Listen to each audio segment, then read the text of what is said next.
नमस्कार साथियों, गौरव ज्ञान धारा में आप सभी का स्वागत है। आज की क्लास में आपको बहुत जबरदस्त आनंद आने वाला है और मैं सोच रहा हूं कि आने वाली सारी क्लासेस अपन इसी पैटर्न पे पढ़ेंगे, इसी तरीके से पढ़ेंगे, इसी कंटेंट के साथ पढ़ेंगे। यदि आज की क्लास आपने नहीं देखी है तो देख लेना कि बहुत सारे बच्चे इस चीज से वंचित रह जाएंगे, क्योंकि ऐसे प्रयास भाई साहब पैसे लेकर नहीं किए जा सकते। पैसे लेने से सिर्फ वह चीज कि हाँ इतने पैसे लिए ये वाली चीज दे दो, बस वो वाली भावना रहती है। ये प्रयास सिर्फ तब किए जा सकते हैं जब पैसों का मोह नहीं है। और आज की क्लास यदि आप देखोगे भाई साहब, देखो स्लाइडें देखो इनकी, जो आप चित्रों से याद कर लोगे, सारी की सारी हैंड रिटन जैसे आपको मिल रहा है सब कुछ। और इसके अलावा अपन ने जीजीडी एक्स्ट्रा फैक्ट शामिल कर लिया ताकि अपन कुछ भी छोड़े नहीं। अच्छा, आप लोगों के तो आरबीएससी के अंदर हड़बूजी दे रखे हैं और आप लोगों के भी ये वीर कल्ला जी दे ही नहीं रखे, फिर भी मैंने शामिल कर दिया। चलिए, वीर कल्ला जी के अलावा बिग्गा जी नहीं दे रखे आरबीएससी में, तो बताइए बिग्गा जी से सवाल नहीं पूछते क्या? पूछते। चलिए, मैंने शामिल कर लिया। हरिराम बाबा नहीं दे रखे आपके आरबीएससी में, फिर भी अपन ने शामिल कर लिया। ये सारे फैक्ट नहीं दे रखे आरबीएससी में। टाबरों, ये क्लास सिर्फ क्लासें नहीं है। इस दुनिया में जो चीजें सबसे ज्यादा अमूल्य है, कीमती है, वही सबसे मतलब आप लोगों के लिए जरूरी भी है। यानी कि हवा, पानी, इनकी कोई कीमत नहीं है, लेकिन इनके बिना जीवन जिया नहीं जा सकता। वैसे ही जीजीडी की क्लासेस है, इनकी कीमत नहीं है, लेकिन परीक्षा के अंदर झंडे गाड़ने में आप लोगों के ये काम आएगी। अब तो आपको वस्तुनिष्ठ पुस्तक भी दे दी है। हाँ, कई टाइपर परेशान है कि गुरुजी हमारे अड्डे मिली कौन। एक दो दिन लगेगा सप्लाई सुचारू होने में, बहुत ज्यादा डिमांड है इसलिए भी होता है। और प्रिंटिंग देखो चल रही है पीछे, बैक टू बैक। हमारा प्रयास यही है कि कोई भी विद्यार्थी वंचित नहीं रहे।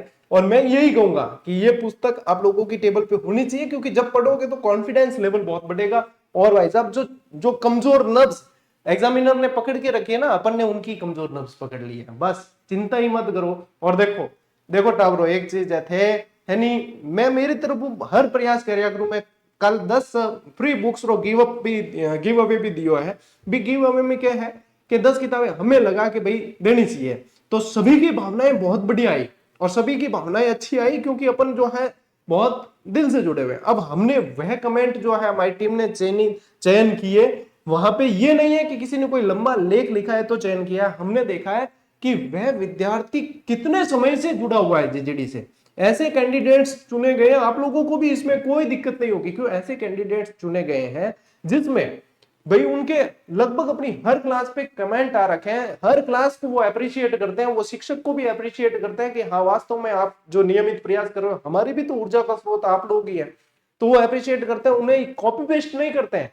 लगभग लगभग उनके सबके 100+ कमेंट है चैनल पे, यानी कि ये नहीं कॉपी पेस्ट है, यानी ये है कि वे नियमित है। और आप नियमित रहते हो तो निश्चित रूप से आपके सिलेक्शन के चांसेस बढ़ते हैं। और मैं हमेशा कहता हूं नियमित रहो। यदि आप आगे बढ़ना चाहते हो ना, आप सिलेक्शन चाहते हो, कहीं से भी पढ़ लो लेकिन नियमित रहो वहां पे। ठीक है। अब नेक्स्ट यदि कोई जैसे बुक आएगी इस आरबीएससी का, अब कोई नेक्स्ट फ्री गिव अवे नहीं करने वाले हैं, ये तो आप मार्केट से जाके लेनी है। नेक्स्ट कोई ऐसी चीज आई तो उसका जब गिव अवे करेंगे तब ऐसा करेंगे 70% पुराने स्टूडेंट जो नियमित हैं उनमें से 30% बिल्कुल फ्रेश अप लेंगे, है ना। फ्रेश यानी कि जो आप लोग जो रेगुलर पढ़ रहे हैं लेकिन कमेंट नहीं करते, हमारी टीम देखेगी तो 2-5 कमेंट आ रखे, 10 आ रखे, तो वो भी जो है 30% वैसे लेंगे। लेकिन देखो आप लाखों की संख्या में हो तो सबको तो नहीं पहुंच सकती, थोड़ा सा भाग्य वाली बात हो जाएगी। ये एक तरीके से लॉटरी सिस्टम से आप समझ लीजिए कि यदि है तो आ जाएगी, नहीं तो फिर मार्केट में तो है। मार्केट में भी ऐसी कंटेंट ऐसा मेहनत करने के बाद में मिलती कहाँ है, हमने तो दी है, तो वहां से लेकर तो पढ़नी पड़ेगी। ये तो ठीक है, हमने एक इनिशिएटिव किया तो सब नहीं लगने लग जाए कि मने भी फ्री मिल जाए। अरे क्लासा भी तो फ्री दे रखे है, आ भी कोई चीज नहीं देवे, अमूल्य क्लास है। भोली बात मत करिया करो थे। है जीजीडी आर्मी जी का कहो बात चीज है कि 10,000 से ज्यादा कमेंट आ गए, 10,000 किताबें फ्री नहीं दे सकते। मातम राग थोड़ी घालनी है। ठीक है, चलिए शुरू करते हैं। आज संत और लोक देवता। लोक देवता अपन कंप्लीट पूरी तरीके से पढ़ने वाले हैं, उसके बाद में संत शुरू कर देंगे। और नेक्स्ट जो क्लास आपके सोमवार को आने वाली है उसमें संत भी पूरे हो जाएंगे। नियमित रहना टावरो, बार बार कह रही हूं मैं, नियमित रह जो तो ही थान फायदो मिली, तो ही वो कामरी चीज है। चलो सबू पहला बेटा कि आप रामसा पीर महाराज की जय बोला। और रामसा पीर ने पढ़ा, देखो कितनी तगड़ी तरीके हो कि भैरव राक्षस ने मारियो, भैरव व्यक्ति ने मारियो, तो देखो डायरेक्ट भी याद हो जाए, है कि ओ कौन है, वो भैरव है भाई, इन मारियो भैरव का वध किया तो ये भैरव है, ये पता चल जाएगा आप लोगों को, है इनकी ध्वजा पता चल जाएगी। तो इनका जन्म कहाँ होता है, ये पूछा गया प्रश्न कि ये कौन से वंश के अंदर इनका जन्म हुआ। ये तंवर वंशी राजपूत थे। ये आप लोगों के आरबीएससी पैटर्न, अपना पूरा आरबीएससी चल रहा है। आरबीएससी की 6 से 10th वाली किताबें साइड में रख दो, भले एक पेज खोलने की जरूरत आपको नहीं पड़ेगी, ठीक है। माता पिता इनके अजमल जी और माता मैनादे थे। और जन्म स्थान कहाँ है, बाड़मेर जिले की शिव तहसील में उडू काश्मीर गांव है। क्या है, उडू काश्मीर नाम का गांव है, वहां पे इनका जन्म हुआ है। हर एक लाइन से प्रश्न बन चुका है, ध्यान रखना। रामसा पीर रामदेव जी कहवे जिन, ठीक है। समकालीन और प्रारंभिक जीवन के अंदर देखें तो ये मल्लीनाथ जी के समकालीन थे।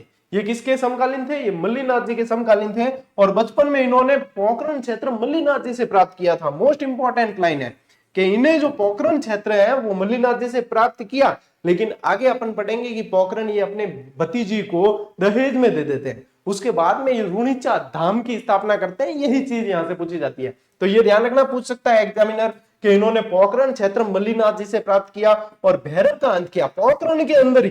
पोखरण प्राप्त करने के बाद वहां भैरव नामक क्रूर व्यक्ति का, यानी कि भैरव एक राक्षस था, उनके हिंगड़ा लागुड़ा माते है, तो भैरव नाम का जो ये राक्षस था, इसका इन्होंने क्या किया, इसका वध किया। और यहाँ पे जो है इसका आतंक था, उससे लोगों को मुक्त करा। तो भैरव का अंत करके क्षेत्र के अराजकता एवं आतंक खत्म कर दिया। एक निवेदन और कर दूं कि अब जो स्लाइडा यूं थान दिखी कि बहुत तगड़ी बन रही है, जैसे जैसे एक दिल की बहुत तगड़ी इच्छा होती है कि हमें पीडीएफ मिल जाए। तो पीडीएफ के लिए कई लोग तो मतलब निवेदन करते हैं और कई लोग तो मतलब वो क्या है ना, यूं आते हैं खींच गए, पीडीएफ क्यों नहीं दे रहे हो, सब तो देते हाथा जोड़ी करता मैं, पीडीएफ री डिमांड मत करजो, पीडीएफ नहीं मिलेगी, स्क्रीनशॉट का टाइम देता हूं बिल्कुल प्रॉपर तरीके से। पीडीएफ वाले जो है काम इससे पहले वाले बैच तक दी थी, लेकिन पीडीएफ के चक्कर में बच्चे इतने पागल है, जो चीज समझाते वो समझते नहीं है, इसलिए पीडीएफ का नाम ही मत लेना। टेक्निकल टीम पे आज भी सैकड़ों मैसेज आते हैं पीडीएफ, बाकी रेस्पॉन्स नहीं मिला, कि वहां से तकनीकी समस्या सॉल्व की जाती है। इसलिए नो पीडीएफ, पढ़ो सीधे सीधी चीजें याद करो, कोई पीडीएफ की जरूरत नहीं है। ले स्क्रीनशॉट। अरे इतनी बढ़िया मेहनत कौन करा रहा है, पेड कोर्स में कौन करा है लोग। देखो विवाह के संबंध में देखते हैं। अमरकोट के दलजी सोडा की पुत्री नेतल दे से इनका विवाह होता है। नेतल दे से विवाह होता है। और क्या ध्यान रखेंगे, अपनी भतीजी को पोखरण इन्होंने दहेज में दे दिया था। पोखरण इन्होंने दहेज में दिया है और उसके बाद में नया एक गांव बसाया है जिसको रामदेवरा के नाम से बसाया है। और देवरा जो किसे कहते हैं, देवरा जो है ना, इनके मंदिर देवरा कहलाते हैं। इनके क्या कहलाते हैं, मंदिर जो होते हैं वो देवरा के रूप में जाने जाते हैं। तो पोखरण देने के बाद में रामदेवरा रुणीचा धाम जिनका आप है, वो रुणीचा गांव बसाया रामदेवरा, है ना, ये कहां पड़ता है, ये पोखरण के अंदर ही है। लेकिन पोखरण गांव दे दिया था इन्होंने दहेज में, लेकिन वहीं पास में रामदेवरा रुणीचा बसाया है, ठीक है। देखो इन्होंने जीवित समाधि ली है रामदेवरा रुणीचा में 1458 ईस्वी के अंदर भाद्रपद शुक्ल एकादशी को जीवित समाधि ली है इन्होंने। भाद्रपद शुक्ल एकादशी को जीवित समाधि ली है, ये ध्यान रखना है। और भाद्रपद शुक्ला द्वितीया को विशाल मेला लगता है, द्वितीया से लेकर 10वीं तक इनका विशाल मेला लगता है, जिसमें लाखों जातरू आते हैं, अलग अलग जगह से लाखों जातरू किनके, जो पैदल यात्री इनके मेले में शामिल होने के लिए जाते हैं, वो इनके जातरू कहलाते हैं। क्या कहलाते हैं, जातरू, है ना। ये श्रावण भाद्रपद महीने में आप लोगों को सभी जगह चारों तरफ सड़क के किनारे जो है पचरंगी ध्वजा लेकर नेजा लेकर चलते हुए दिखेंगे, तो ये जातरू कहलाते हैं, जो मेले में शामिल होने के लिए जाते हैं। लाखों की संख्या में लोग होते हैं। सांप्रदायिक सद्भाव इस मेले की मुख्य विशेषता है, क्योंकि यहाँ पे हिंदू और मुस्लिम दोनों ही संप्रदाय के लोग यहाँ पे जाते हैं। क्यों जाते हैं, कि एक बार की बात है कि रामदेव जी बैठा और भी टाइम जो है एक मुसलमान जो होते हैं ना, मुसलमान संप्रदाय, उनके अंदर पीर परंपरा होती है। पीर यानी कि उनके जो है ये कह सकते हैं अपन की धार्मिक इंसान जो होते हैं, संत, यानी कि एक तरीके से वो पीर जो है मक्का मदीना से यहाँ आए और उनका खप्पर होता था जिसके अंदर वो भोजन करते थे, वो भूल के आ गए भाई। और यहाँ पे जब पता चला रामदेव जी को कि ये जो है खप्पर वहां भूल गए हैं, उन्होंने रामदेव जी ने चमत्कार यानी पर्चा दिखाया। चमत्कार को क्या बोलते हैं, पर्चा दिखा के इनके खप्पर जो है इनको लाकर दे दिए कि आप भोजन करिए, आपके खप्पर ये रहे। तब उन्हें लगा कि ये हम तो है पीर हैं, लेकिन ये पीरों के भी पीर है। तब उन्होंने क्या कहा कि ये तो पीरों के भी पीर है, ये रामसा पीर है, इसलिए फिर इनको मुसलमान जितने भी है, मुस्लिम संप्रदाय के जितने भी इनके अनुयायी है, भक्त हैं, वो राम सा पीर कहते हैं, और हिंदू संप्रदाय या अन्य संप्रदाय के जो है वो रामदेव जी महाराज कहते हैं। ठीक है, ले अब स्क्रीनशॉट ले थे। देखो हम तो कितना बढ़िया हुआ, देखो ब्याह की बात आई तो ब्याह में थे, देख सक रहे हो एकदम, मतलब आप जो इमेजिन कर सकते हैं अपन दिमाग में, वह चीज अपन देख रहे हैं, बिल्कुल जो स्लाइड पे लिखा है, जो अपन समझ रहे हैं, जो पढ़ रहे हैं, वही चीज। और मैंने मानस बना लिया है कि अपने आने वाली सारी आरबीएससी की क्लास अपन इसी पैटर्न पे चलेंगे। अब आप लोगों को कमेंट करके जरूर बताना है, और देखो क्लास को शेयर और लाइक करना आपका धर्म है, मैं ये कह रहा हूं, है ना, ये स्टूडेंट का धर्म है, मैं मेरा धर्म निभा रहा हूँ, शिक्षक धर्म, आपका धर्म है लाइक कमेंट और शेयर करना, बढ़िया प्रतिक्रिया देना, और ये बताना मुझे कि ये परफेक्ट पैटर्न है या नहीं, आप लोगों को दिख कैसा रहा है, फॉन्ट वगैरह एकदम परफेक्ट है तो मुझे थोड़ी सी और क्लैरिफिकेशन मिलेगी, जो आएगा मेरे को भी ये स्लाइड्स बनाने में। आज आप मान के चले पूरा दिन गया, लगभग 5 से 6 घंटे लगे हैं इस कंटेंट को तैयार करने में। इतनी मेहनत तो मैं बिना स्लाइड के आ जाता ना पढ़ाने में, तो मैं 1 घंटा पढ़ लेता और 1 घंटा आके पढ़ा लेता, काम हो जाता। ये स्लाइड्स बनाने में ही मेहनत लगती है, सबसे खास बात यह है। ठीक है, लो स्क्रीनशॉट। देखो धार्मिक मान्यताएं और देखें प्रतीक, हिंदू मान्यता के अनुसार इन्हें श्री कृष्ण के अवतार माना जाता है। ये बहुत पूछते हैं ये प्रश्न, और इनको देखो श्री कृष्ण के अवतार के रूप में पूजते हैं। और मुस्लिम मान्यता के अनुसार इन्हें रामसा पीर के रूप में पूजते हैं। और प्रतीक चिन्ह में देखो तो किसी गांव के वृक्ष के नीचे ऊंचे चबूतरे पर रामदेव जी के प्रतीक चिन्ह पगलिए यानी 2 पैर के निशान होते हैं। अब देखो कितना आसान बेटा जी आप लोगों के समझना, ये पगलिए ऐसे होते हैं, पगलिए यानी पैर के निशान। अब यहाँ पे जैसे ये बता रखा है, ये नीचे जो है जमीन पे भी बनाए जाते हैं, तो ये पगलिए यानी पैर के निशान, चरण चिन्ह स्थापित किए जाते हैं। और इन स्थानों को थान कहा जाता है। क्या कहते हैं? थान कहते हैं। जैसे कि देखो पेड़ के नीचे ये यहाँ पे स्थापित किया तो ये थान कहलाएगा, ये पगलिए है। मुस्लिम मान्यता के अंदर इन्हें रामसा पीर कहा जाता है, हिंदू मान्यता में श्री कृष्ण के अवतार कहा जाता है। Is that clear? यहां से बातें बिल्कुल दिमाग में बैठ रही है, समझ में आ रही है? यहीं से प्रश्न बनने हैं आप लोगों के, चिंता किसी बात की नहीं करनी है, यही प्रश्न है, सारे के सारे प्रश्न दे रहा हूं आप लोगों को। अब देखो इन्होंने कामड़िया पंथ चलाया, इनके जो अनुयायी है वो कामड़ जाति के अनुयायी और कामड़िया पंथ की इन्होंने स्थापना की, सामाजिक सुधार के कार्य किए। तो रामदेव जी द्वारा कामड़िया पंथ की स्थापना की गई और इस पंथ के अनुयायियों द्वारा रामदेव जी के मेले में 13 ताली नृत्य किया जाता है, जिसकी प्रसिद्ध नृत्यांगना आप लोगों को पता है मांगी बाई है। और 13 ताली नृत्य किया जाता है जो महिला द्वारा, यहाँ पे जैसे पुरुषों का फोटो शो आया, लेकिन मुख्य रूप से महिला द्वारा किया जाता है। एक कोहनी पे भी मंजीरे बांधे जाते हैं, मंजीरे होते हैं उस 13 ताली नृत्य में। लोक नृत्य के अंदर और डिटेल में 13 ताली नृत्य पड़ेंगे ना, हाथों में भी पकड़े जाते हैं, कुल 13 मंजीरे होते हैं उसके अंदर। ठीक है, ये नृत्य किया जाता है। व्यक्तित्व के अंदर अपन देखें, रामदेव जी वीर होने के साथ साथ एक महान समाज सुधारक भी थे और इन्होंने जाति प्रथा, मूर्ति पूजा और तीर्थ यात्रा का कड़ा विरोध किया। जाति प्रथा का विरोध किया, तीर्थ यात्रा का विरोध किया और मूर्ति पूजा का। देखो कहां यहाँ क्रॉस मारे हुए हैं, सीधे के सीधे, देख लो डाबरो, यूं बढ़िया है ना, याद नहीं हो सके, बिल्कुल इमेजिनेशन के साथ में जाति प्रथा का विरोध किया, मूर्ति पूजा का विरोध किया और तीर्थ यात्रा का इन्होंने विरोध किया है। ठीक है, कड़ा विरोध किया। 13 ताली नृत्य इनके अनुयायियों द्वारा किया जाता है। अब देखो जाति प्रथा का विरोध किया, आप कैसे मानोगे? क्योंकि इनकी धर्म बहन यदि आप देखोगे डाली बाई का कंगन वहां रूणीचाम के अंदर बना हुआ भी है, वहां डाली बाई का मंदिर भी बना हुआ है, वो मेघवाल जाति से थी और आप तंवरवंशी राजपूत थे। तो जाति प्रथा का बिल्कुल ही इन्होंने खंडन किया है, पूरी तरीके से इन्होंने विरोध किया है। ये चीजें बहुत ध्यान देने लायक है। लीजिए स्क्रीनशॉट लो, बस आगे बढ़ना।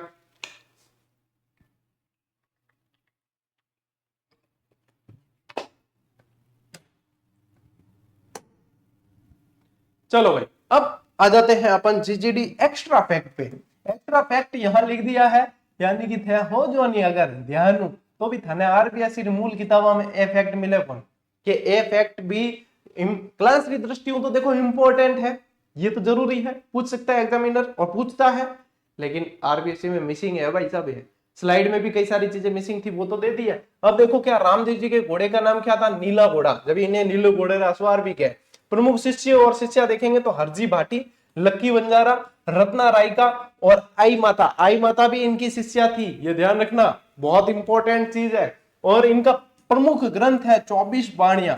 इन्हें कहा जाता है ये एकमात्र ऐसे लोक देवता थे, एकमात्र लोक देवता थे जो कवि थे, इन्होंने 24 वाणियां ग्रंथ लिखा है। ठीक है, ये 24 वाणियां इनका ग्रंथ है। इनकी धर्म बहन डालीबाई जो मेघवाल जाति से थी, रीखिया इनके मेघवाल भक्त जो होते हैं, मेघवाल अनुयायी जो होते हैं वो रीखिया कहलाते हैं। और जातरू इनके पैदल यात्रियों को जातरू कहा जाता है। जो रात्रि जागरण दिया जाता है वो जम्मा कहलाता है। और नेजा इनकी पचरंगी ध्वजा होती है, 5 रंगों की कपड़े की ध्वजा होती है, वो इनकी नेजा ध्वजा होती है। एक चीज ध्यान रखना, नेजा खेल नृत्य भी है, एक खेल नृत्य है वो भी नेजा कहलाता है। ये पचरंगी ध्वजा जो होती है इनकी वो भी नेजा कहलाती है। वैसे ध्वजा को नेजा ही कहा जाता है, जो ध्वज होता है ना वो नेजा ही कहलाती है, लेकिन स्पेशली रामदेव जी के अंदर अपन ये पढ़ते हैं। और ये इनके प्रमुख मंदिर है जो पूछे जाते हैं। रामदेवरा कहाँ? जैसलमेर के अंदर। रामदेवरा ये वही है जिसे रूणीचा धाम कहा जाता है। क्या कहा जाता है? रूणीचा धाम के नाम से जानते हैं। बिराटिया जो ब्यावर के अंदर पड़ता है, सूरता खेड़ा चित्तौड़ के अंदर पड़ता है, मसूरिया जोधपुर में पड़ता है, और छोटा रामदेवरा के नाम से जाना जाता है गुजरात में आए हुए एक मंदिर को। ठीक है, तो ये इनके प्रमुख मंदिर है। इसमें सुमेलित वाले प्रश्न बनते हैं, आपको ध्यान रखने हैं। और इसके अलावा ये सारी एक्स्ट्रा चीजें जो आप लोगों को साथ साथ जब रामदेव जी पढ़ रहे हैं तो भाई साहब ये चीजें क्या छोड़ी जाएगी? नहीं छोड़ी जाना, तो यह पढ़नी बहुत जरूरी है। ले स्क्रीनशॉट। एक राम सरोवर भी बना हुआ है रूणीचा के अंदर, जो मैंने वहां पे जाके शॉर्ट्स वीडियो बना के आप लोगों को बताया भी था। चले आगे, चलो अब बढ़ते हैं मेहाजी मांगलिया की तरफ।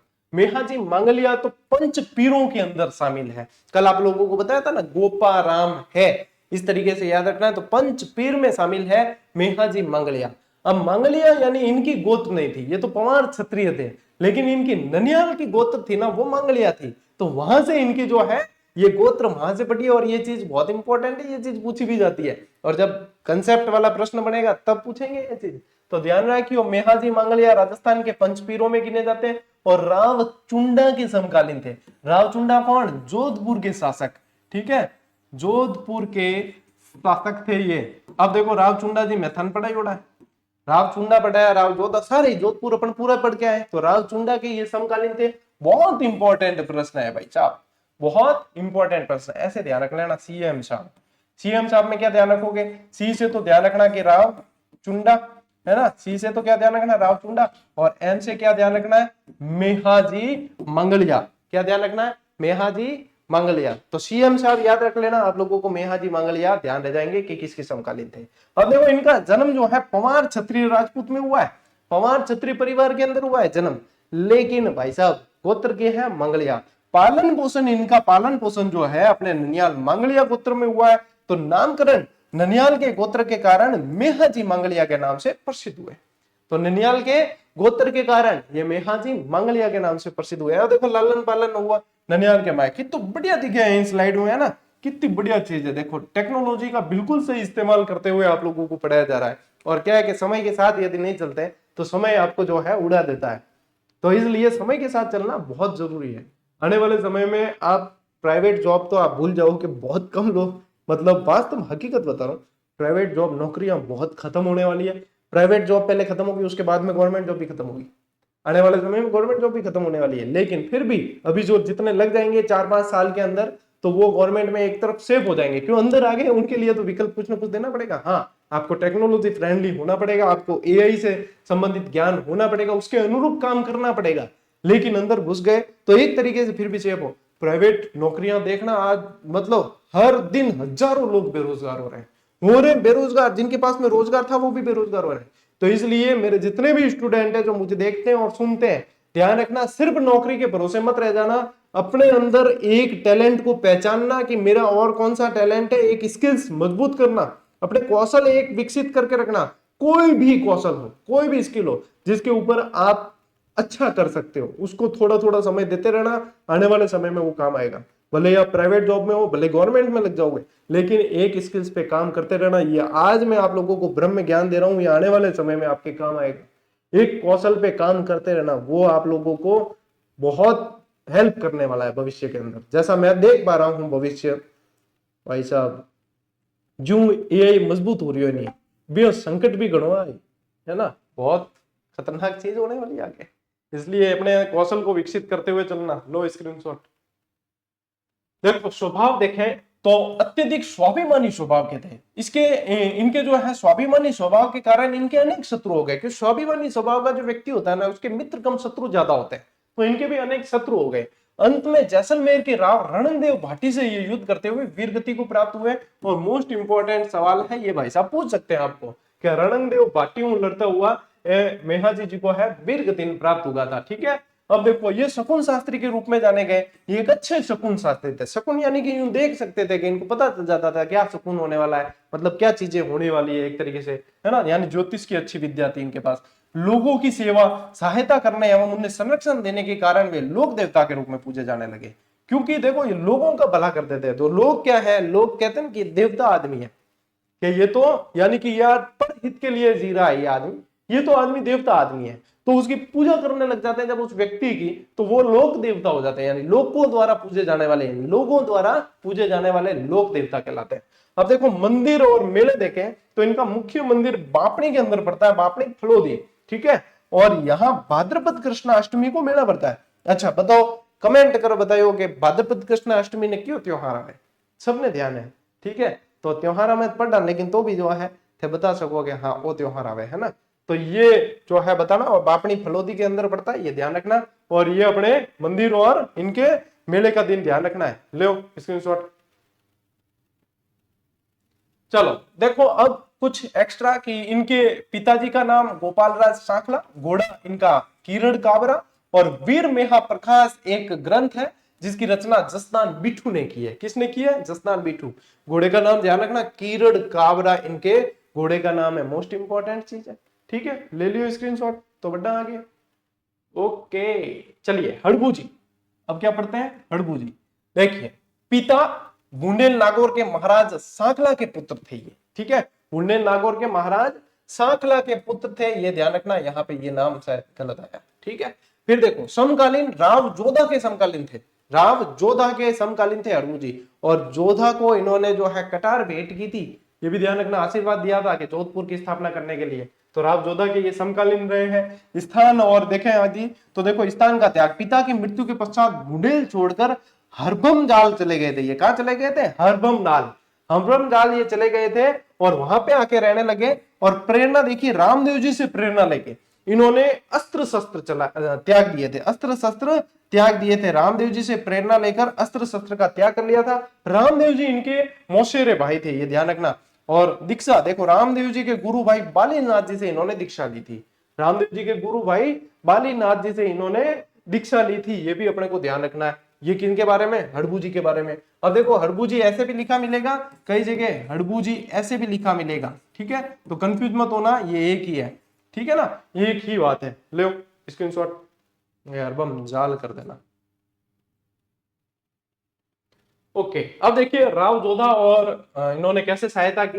तो राव जोधा को क्या लोक मान्यता, राव जोधा को मेवाड़ के अधिकार से मंडोर को मुक्त कराने के प्रयासों के दौरान इन्होंने आशीर्वाद दिया, क्योंकि मेवाड़ के अधीन आ गया था जोधपुर। तो रणमल, और आप लोग को पता वाली की स्टोरी बताई थी, बारमली ने रणमल को जहर देकर मार दिया था, उसके बाद जोधा वहां से भाग के गया था। तो जब जोधपुर पे वापस अधिकार करने के लिए इन्होंने आशीर्वाद दिया था। ठीक है, और आशीष के साथ इन्होंने राव जोधा को एक कटार भी दी थी। तो यहां से देखो ये कटार भेंट कर रहे हैं, तो इन्होंने आशीर्वाद दिया और कटार भेंट की थी कि भाई आपका विजय हो जाएगी। तो इस सहायता और आशीर्वाद से जब यह भूभाग जोधा के अधीन आ गया, तो जोधा ने इन्हें बेंगटी गांव प्रदान किया। जोधा ने इन्हें भेंट स्वरूप बेंगटी गांव दिया, जो फलोदी के अंदर पड़ता है। बेंगटी गांव पड़ता है फलोदी के अंदर। अब ये स्टोरी समझ में आ रही है ना पूरी? क्या हाँ भाई, इन्होंने आशीर्वाद दिया, जोधा ने जोधपुर पे अधिकार कर लिया, इन्होंने जो है इनके महाराज को फिर यहाँ पे बेंगटी गांव भेंट दे दिया। फिर देखिए हड़बू जी को बहुत बड़ा शकुन शास्त्री मानते थे, ये भी शकुन शास्त्री थे, और इन्हें वचन सिद्ध और चमत्कारी महापुरुष कहा जाता। इन्हें वचन सिद्ध और चमत्कारी महापुरुष के रूप में जाना जाता था। ठीक है, ध्यान रखेंगे। और देखिए इनका प्रमुख स्थान कौन सा हो गया? बेंगटी हो गया। और मनोती पूर्ण होने पर श्रद्धालु यहाँ इनके मंदिर में संस्थापित हड़बू जी की गाड़ी की पूजा अर्चना करते हैं। हड़बू जी का वाहन इनकी गाड़ी होती है, जो इनकी गाड़ी के अंदर ये क्या है, पंगु गाय जितनी होती थी ना, उनके लिए चारा वगैरह लाते थे उनकी सेवा के लिए। और ये जो इनकी गाड़ी है वो सिया कहलाती थी। वो क्या कहलाती थी? सिया कहलाती थी। तो पहले जो पुस्तकें आती थी उनके अंदर इनके वाहन के रूप में क्या लिख देते थे? सीआर, सीआर लिख देते थे। कब से ऐसे ही चला आ रहा है, लेकिन यहाँ पे जाके वास्तविक यदि देखते हैं अपन स्रोत, तो फिर ध्यान पड़ता है कि इनकी बैलगाड़ी का नाम सिया था। ठीक है, तो ये अपने को ध्यान रखना है। ठीक है, लो स्क्रीनशॉट। मेरे हिसाब में तो देखो एकदम परफेक्ट फॉन्ट नजर आ रहा है और बढ़िया तरीके दिखे, और फिर भी किन लागे ना कि माननी दिखे, तो दे दो मोबाइल री स्क्रीन करो आडी, और क्वालिटी थोड़ी सही रखो मोबाइल की, क्योंकि थे डेटा बचाने के करना, इंस्टाग्राम रीला देखनी है नहीं देखनी, अपर क्लास देखनी, सब बढ़िया है ना। तो वो चीज ध्यान रखनी है। आजकल सब जगह आसपास वाईफाई वगैरह भी मिल जाएगा, तो क्वालिटी बढ़िया करें देखियो, बहुत बढ़िया तगड़ो दिख रही है। आज की क्लास बिल्कुल था नेक्स्ट लेवल ना गई कि हाँ ये नेक्स्ट लेवल क्लास है। ठीक है, चलते हैं आगे। अब देखो वाहन के अंदर क्या ध्यान रखोगे, सिया ध्यान रखना है। वचन सिद्ध पुरुष, चमत्कारी महापुरुष, शकुन शास्त्री, योगी और सन्यासी के रूप में इन्हें जाना जाता था। ठीक है, और देखो रामदेव जी के मौसेरे भाई थे। बेंटी में इनके मंदिर का निर्माण किसने कराया, देखो कितनी जबरदस्त लाइन है जो आरबीएससी ने मिस कर रखी है। आरबीएससी की 10वीं किताब में है ही नहीं है कि इनके मंदिर का जो निर्माण है अजित सिंह ने 1721 में कराया है। अब देखो जोधा ने बेंटी भेंट दिया, लेकिन इनके मंदिर का जो निर्माण है वो अजित सिंह ने करवाया है 1721 के अंदर। बहुत मोस्ट इंपोर्टेंट है। ठीक है, ले स्क्रीनशॉट ले लो, आगे बढ़ा। देखो अब पढ़ते हैं वीर कल्ला जी। वीर कल्ला जी आप लोगों के सिर्फ 2 लाइन दे रखी है आरबीएससी के अंदर, डिटेल नहीं है, तो मैंने पूरी डिटेल ही शामिल कर लिया ताकि आप लोगों को बढ़िया तरीके से समझ आए। देखो कल्ला जी का जन्म विक्रम संवत 1601 यानी 1544 के अंदर अश्विन शुक्ला अष्टमी को होता है, और जन्म स्थान इनका सामियाना गांव है। जन्म स्थान कहाँ है, सामियाना गांव। ये जो है आस सिंह जी के यहाँ पे इनका जन्म होता है, और मीराबाई इनकी बुआ थी। मीराबाई जो है इनकी बुआ थी, और ये जयमल इनके चाचा थे। ठीक है, ये ध्यान रखना है। अकबर के चित्तौड़ घेरे के दौरान 1567-68 की बात है, जयमल राठौड़ जब अकबर की गोली से घायल हो गए, जयमल राठौड़ जब किले की मरम्मत कर रहे थे, तब अकबर ने कहा कि अरे कोई आदमी मरम्मत कर रहा है, बंदूक ला दे मेरी। और बिन बंदूक रो नाम भी पूछ सके, संग्राम नामक बंदूक है। मन तो डर हुआ है कि बी टाइम वो नहीं पूछ ले गोली नंबर कितना क्या है, क्या हाँ गोलियों के ऊपर जो कुछ मार्किंग होती है नंबर, वो भी पूछ सके कौन सी नंबर की गोली मारी थी। एग्जामिनर भरोसा नहीं है रहा, एग्जामिनर कोई पोकड़ी चुकड़ो आइकन तो वो पूछ भी सके। पोकड़ी चुकड़ो समझोगे, मारवाड़ी शब्द है, प्योर बिल्कुल प्योर, यानी कि उसकी खिसकी हुई होगी ना अगर, तो पूछ सके। संग्राम बंदूक तो इनको सबको बताया रहा है आजकल, तो गुरुजी भी एक्सपर्ट उड़ा बता दी हुई। संग्राम बंदूक में कौन से राउंड का फायर था जो गोली लगी, ये बताओ। अब एग्जामिनर को प्रश्न मिलेगा नहीं, अब क्या करे, तो फिर क्या कुछ तो यार यूनिक डालना पड़ेगा, तो क्या ये डालो। ऐसा भी कर सकते हैं, करेंगे क्या, नहीं करेंगे। संग्राम नामक बंदूक को गोली ठोकी हो, ध्यान रखिए संग्राम नामक बंदूक से गोली मारी थी, और वो उनसे जो है ये इनका पैर जख्मी हो गया था, तो ये इनको बहुत दुख हुआ कि मैं जब मुझे मेरे राष्ट्र को मेरी जरूरत है, मेरे मतलब इन लोगों को मेरी जरूरत है, तब मैं नहीं लड़ पाऊंगा, क्योंकि मेरे पैर से बिल्कुल मतलब खड़ा ही नहीं हो पाता। तब इनके भतीजे कल्ला जी राठौड़ ने कहा कि काका जी थान चिंता करने की जरूरत कौन था, भतीजो जिंदो है।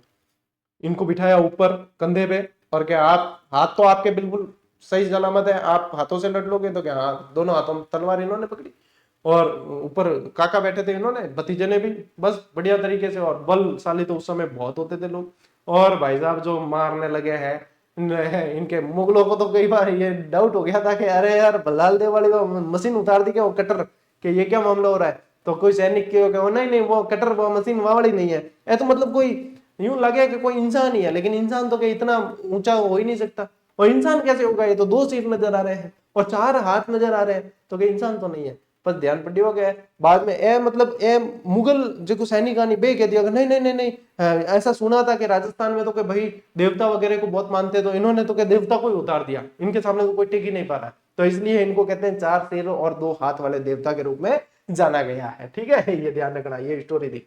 अब देखो अकबर के गोली से घायल हो गए थे, तब कल्ला राठौड़ ने जयमल को अपने कंधों पर बैठाकर युद्ध किया था।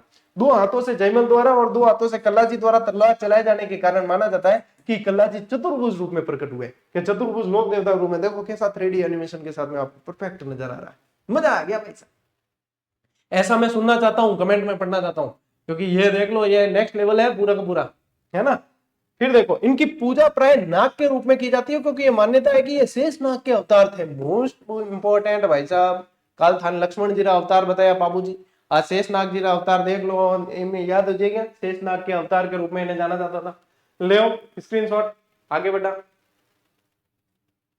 ओके, अब देखिए डूंगरपुर के शामलिया क्षेत्र के अंदर कल्ला जी की काले पत्थर की मूर्ति स्थापित है, और इस मूर्ति पर प्रतिदिन केसर चढ़ाई जाती है तथा अफीम चढ़ाई जाती है। ठीक है, केसर और अफीम चढ़ाते हैं, इसलिए केसरिया जी के नाम से भी जानते हैं। योगी भैरवनाथ इनके गुरु थे, और नागणी जी माता इनकी कुलदेवी। क्यों, राठौड़ों की कुलदेवी कौन है, नागणी जी माता है। और योगाभ्यास और जड़ी बूटी का इनको बहुत अच्छा ज्ञान था।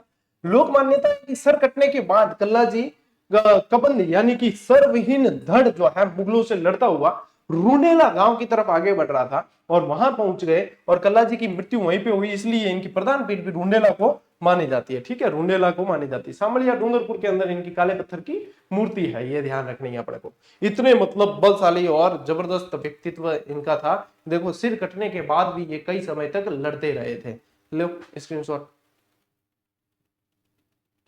ठीक है, अब देखो वीर बिग्गा जी, इन्हें कहा जाता है वीर बिग्गा जी। और वीर बिग्गा जी से संबंधित भी प्रश्न पूछते हैं, लेकिन अपने आरबीएससी में नहीं दे रखा है, ये सारा एक्स्ट्रा मैटर है भाई साहब आरबीएससी की किताब से भी। बिग्गा जी का जन्म 1301 ईस्वी में रीडी गांव में होता है। और रीडी गांव कहाँ है? रीडी गांव पड़ता है बीकानेर के अंदर। रीडी गांव कहाँ है?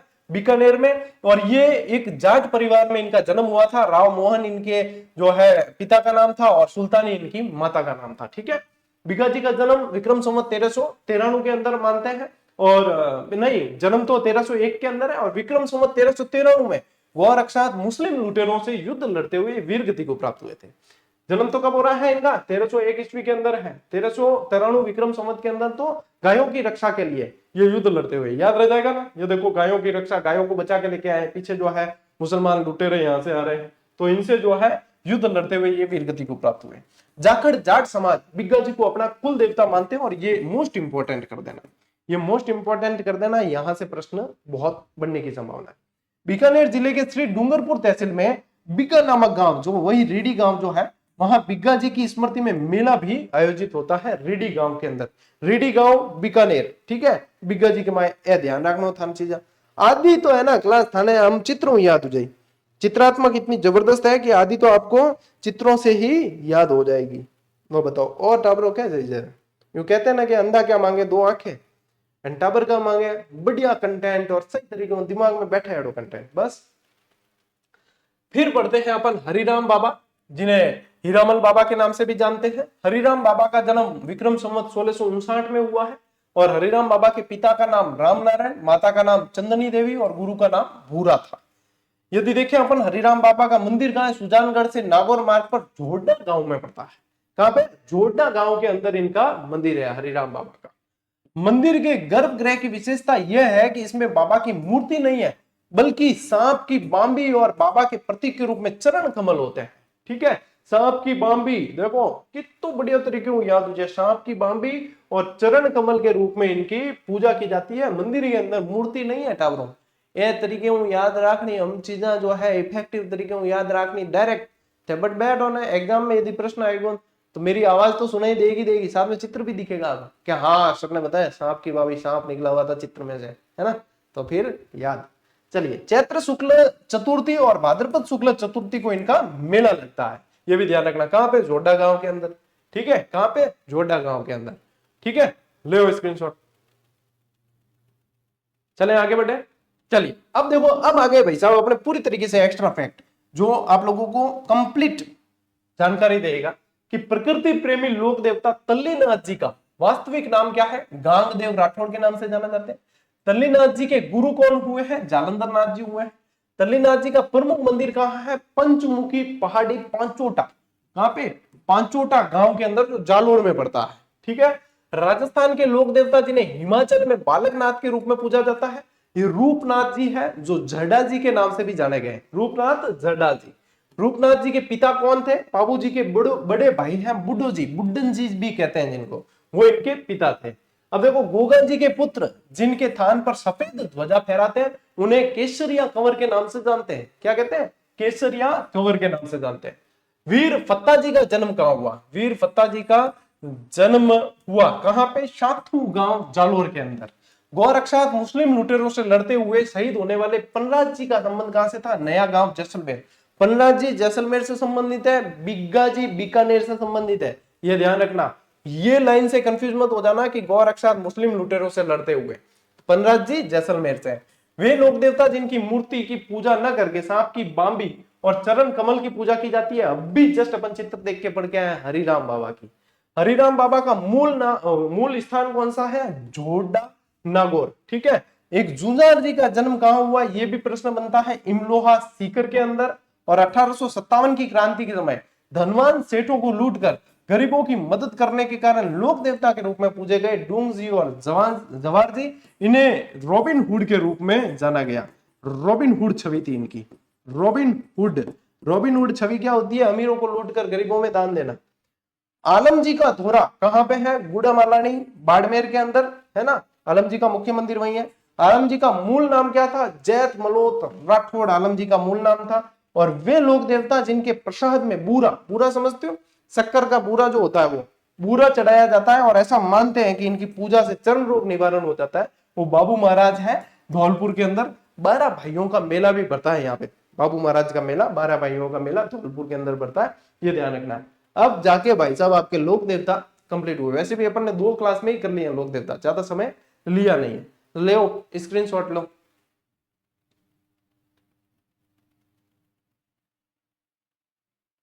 चलो भाई आगे बढ़े। अब बढ़ते हैं अपन लोक संतों की तरफ। ये थे अभी तक पढ़े अपन ने लोक देवता, और अब अपन बढ़ रहे हैं लोक संतों की तरफ। सबसे पहले अपन पढ़ेंगे लोक संत धन्ना जी, ठीक है। यानी कि जहां से अपन मानते हैं कि संत परंपरा का, या यहां से जो शुरुआत हुई है, इसे कहते हैं भक्ति आंदोलन, ठीक है। भक्ति आंदोलन की शुरुआत राजस्थान में श्रेय किसे जाता है? तो वो धन्ना जी को जाता है, ठीक है। तो क्या ध्यान रखेंगे कि राजस्थान में धार्मिक आंदोलन का श्री गणेश करने का श्रेय किसको जाता है? धन्ना जी को जाता है। और जन्म देखेंगे तो धन्ना जी का जन्म टोंक जिले के धुवन गांव में 1415 के अंदर हुआ है। कहां हुआ है? ये देखो यहाँ पे लिखा हुआ भी है, धुवन गांव, टोंक जिला, राजस्थान के अंदर 1415 के अंदर। परिवार, इनका जन्म एक जाट परिवार में हुआ। आजकल ये बहुत पूछते हैं। और बाल्यकाल से ही इनकी प्रवृत्ति धार्मिक थी। बाल्यकाल से ही मतलब धार्मिक प्रवृत्ति के थे, ये अपने को ध्यान रखना है, ठीक है टाबरो। स्क्रीनशॉट लो।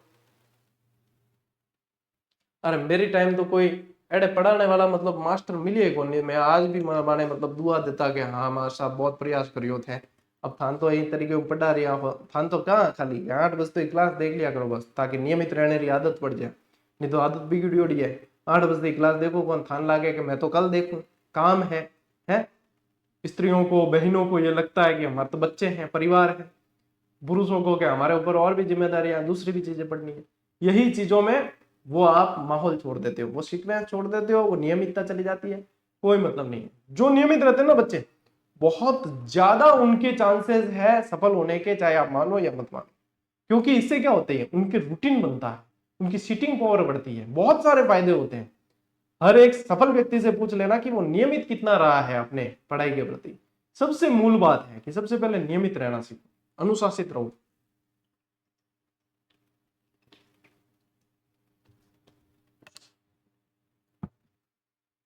चलो भाई, ज्ञान तो घणो ही दे दियो थे, मानो जने है। दीक्षा और गुरु का प्रभाव। कालांतर में धन्ना काशी जाकर, काशी कौन थे? काशी रामानंद जी। ये ज्यादातर रामानंद जी के शिष्य है, जैसे कि धन्ना जी हो गए, पीपा जी हो गए, है ना, रामानंद जी के शिष्य। उत्तर भारत में भक्ति आंदोलन का संचार करने वाले कौन थे? रामानंद जी थे। तो रामानंद जी से, आचार्य रामानंद जी से मिले और उनके शिष्य बन गए। ये काशी में देख लो मुलाकात हुई।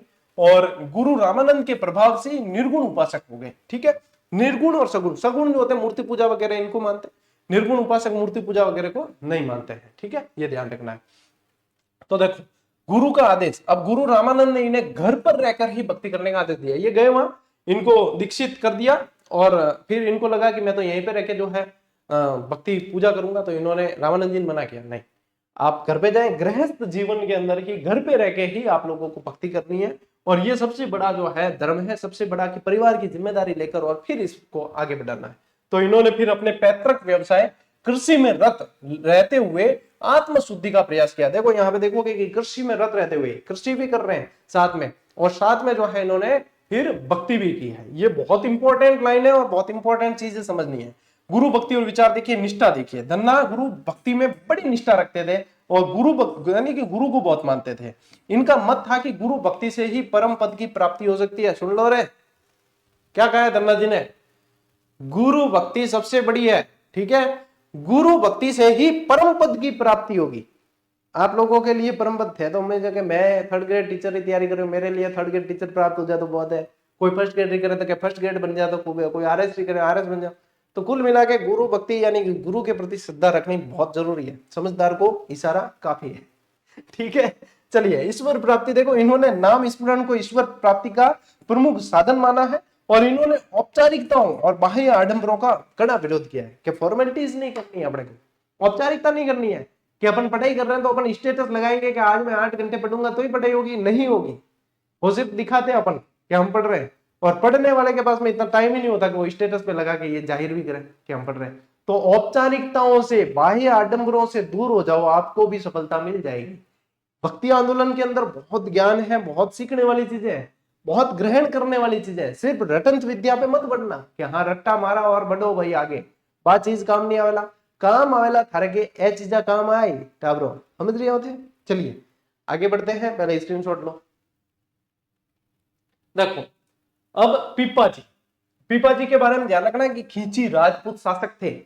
खींचीवाड़ा के नाम से कौन सा क्षेत्र जाना गया है? खींचीवाड़ा के नाम से झालावाड़ वाला क्षेत्र जो है ये जाना जाता है। तो झालावाड़ के यहाँ के गागरोन के ये शासक हुए, ये गागरोन के शासक हुए हैं, खींची राजपूत शासक थे। पीपा गागरोन में झालावाड़ के शासक हुए। इनके बचपन का नाम प्रताप सिंह था। क्या ध्यान रखोगे? बचपन का नाम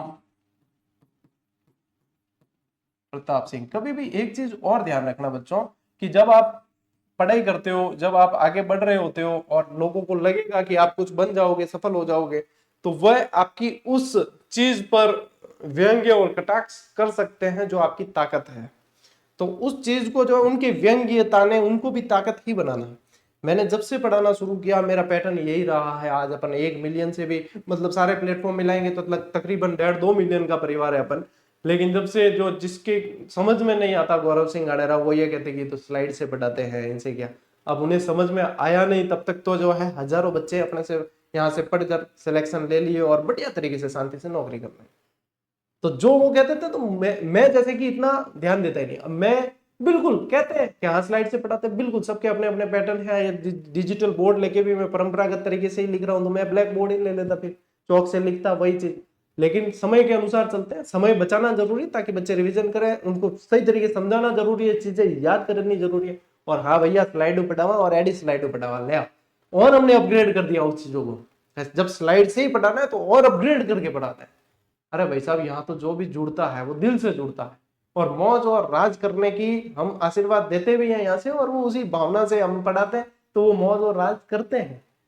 और ना तो आपा किन्नी बूंदिया करा, बूंदिया समझोगे बुराई, ना तो किसी की करते हैं, और कोई करते हैं तो हमारे मतलब वो असर नहीं करती है। कुल मिला के असर धन वो है कि जो क्या हाँ स्लाइड पढ़ाओगे, हाँ बहुत तगड़ी स्लाइड पढ़ाओ है थान, कोई कहना कि स्लाइड पढ़ाओ थे पाचो कहते अरे बहुत जबरदस्त तगड़ी स्लाइड पढ़ाओ है, तो बाने और लागे अरे यार मैं तो क्या बुराई में कह रहा था ये और भी अच्छी। तो अब कभी कोई मतलब ऐडी बात कर तो बन जाए अरे यार गौरव सिंह आडेरा क्या पढ़ाना आता है, वो तो स्लाइड से पढ़ाता है देख के। तो हाँ स्लाइड से पढ़ा, बहुत तगड़ी स्लाइड पढ़ा हुआ है यार, सीधी सीधी चीजें ही दिमाग में छप जाओ मार तुम बिन और ना। अरे ये क्या हो गया, क्या से क्या हो गया देखते देखते।